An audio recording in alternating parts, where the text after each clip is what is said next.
ಪ್ರೈಸಲ ದೇವರಿಗೆ ಸ್ತೋತ್ರವಾಗಿರಲಿ.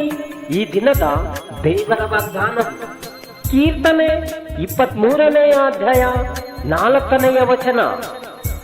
ನಾನು ಕಾರ್ಗತ್ತಲಿನ ಕಣಿವೆಯಲ್ಲಿ ನಡೆಯುವಾಗಲೂ ನೀನು ಹತ್ತಿರವಿರುವುದರಿಂದ ಕೇಡಿಗೆ ಎದರೆನು. ನಿನ್ನ ದೊಣ್ಣೆಯು ನಿನ್ನ ಕೋಲು ನನಗೆ ಧೈರ್ಯ ಕೊಡುತ್ತಾವೆ.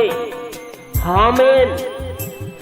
ಪ್ರಿಯ ಸಹೋದರರೇ, ದಾವೀದನು ಹೇಳಿದ ಹಾಗೆಯೇ ನೀವು ಕಾರ್ಗತ್ತಲಿನ ಕಣಿವೆಯಲ್ಲಿ ನಡೆಯುವಾಗಲೂ ಯೆಹೋವನು ಹತ್ತಿರವಿರುವುದರಿಂದ ಯಾವ ಕೇಡು ನಿಮ್ಮನ್ನು ಮುಟ್ಟದು.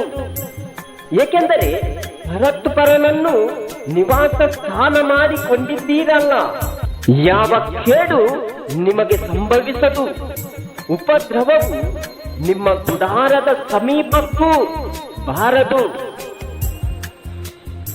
ಕರೆಮೋಡದ ಹಾಗೆ ಕಷ್ಟಗಳು ನಿಮಗೆ ಎದುರಾದರೂ ಇವತ್ತು ಮಂಜಿನ ಹಾಗೆ ಕರಗಿ ಹೋಗುವವು. ಕರ್ತನೇ ನಿಮ್ಮ ಸಂಗಡ ಇದ್ದಾನೆ, ಹೆದರಬೇಡಿರಿ, ಧೈರ್ಯವಾಗಿರ್ರಿ. ಪ್ರಿಯ ಸಹೋದರರೇ, ಆತನೊಬ್ಬನೇ ನಿಮ್ಮ ಸ್ತೋತ್ರಕ್ಕೆ ಪಾತ್ರನು. ಆತನು ನಿಮ್ಮ ದೇವರು. ನೀವು ನೋಡಿದ ಆ ಭಯಂಕರವಾದ ಮಹತ್ ಕಾರ್ಯಗಳನ್ನು ನಿಮಗೋಸ್ಕರ ನಡೆಸಿದವನು ಆತನೇ.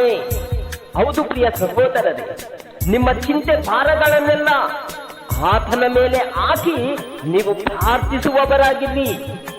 ಆತನು ನಿಮ್ಮ ಜೀವಿತದಲ್ಲಿ ಮಾಡುವುದೆಲ್ಲ ಭಯಂಕರವಾದದ್ದು. ಆಮೆನ್. ನಿನ್ನ ನಗಲಿ ನಾನು ಬಾಳಲಾರೆನಯ್ಯ, ನನ್ನನ್ನು ನೀನು ತೊರೆಯಬೇಡಪ್ಪ. ಇನ್ಯಾರನು ಬಯಸಲಿ ದೇವಾ ಈ ಲೋಕಯಾತ್ರೆಯಲ್ಲಿ, ಇನ್ಯಾರನು ಬಯಸಲಿ ದೇವಾ